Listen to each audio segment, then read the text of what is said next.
قاضی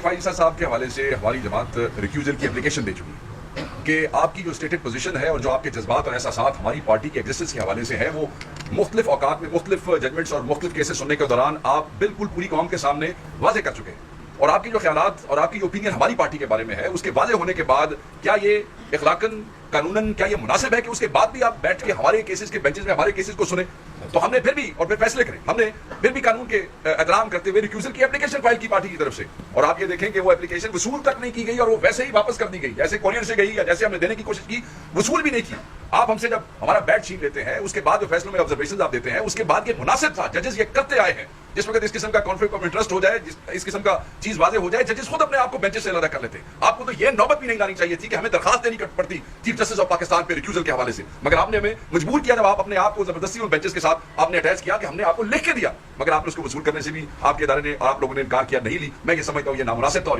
ہم یہ سمجھتے ہیں کہ آج اگر آپ اس بینچ کا حصہ نہ ہوتے تو پھر فیصلہ بھی شاید کچھ اور ہوتا, اور ہم یہ حق بجانے میں کہنے پہ, کیونکہ ہم کہہ چکے ہیں کہ آپ پہ ہمیں اعتماد نہیں ہے, بار بار کہہ چکے ہیں ہمیں آپ پہ اعتماد نہیں ہے. یہ آپ نے بڑا ظلم کیا ہے, بڑی زیادتی کی ہے, آپ کو بینچز سے علیحدہ کر لینا چاہیے تھا. دوسرا نقطہ جو ہے بڑا اہم ہے وہ الیکشن کمیشن آف پاکستان ہے. ان لوگوں کے حلقوں میں ان کے جو ری کاؤنٹنگز تھی جہاں ان کو شامل بھی نہیں ہونے دیا گیا, جہاں آروز نے اس جگہ کو جہاں ری کاؤنٹنگز کی گئی بغیر نوٹسز دیے, ری کاؤنٹنگ کے لیے نوٹس دیے جاتے ہیں تاکہ ہر امیدوار 18 امیدوار بھی ہیں تو ان کا نمائندہ وہاں پہ موجود ہو, کوئی نوٹس نہیں ہے. اس کے بعد کارڈن کیا گیا پولیس کی مدد سے, اس کے بعد ہمارے ایم این ایز وہاں پہ موجود نہیں تھے, اور ان کے اگر نمائندوں نے جانے کی کوشش کی, جو آپ کو پتا ہے الیکشن ایجنٹ جو ہوتا ہے وہ نمائندہ ہوتا ہے, اس نے بھی جانے کی کوشش کی گئی تو اس کو بائی فورس روکا گیا, اس سے کہا گیا کہ تم پہ کیس کریں گے, پولیس نے نہیں جانے دیا. اس دوران مجھے یاد ہے کہ نہ صرف وہاں پہ ہم نے کوشش کی, یہاں الیکشن کمیشن آف پاکستان میں بلال اعجاز صاحب تھے, دوسرے ایم این اے بھی میرے ساتھ تھے, میں خود الیکشن کمیشن کے آفس جس وقت وہاں پہ وہ ٹھپے لگ رہے تھے اور زبردستی غیر قانونی طور پہ وہ تھیلے کھولے جا رہے تھے, آئے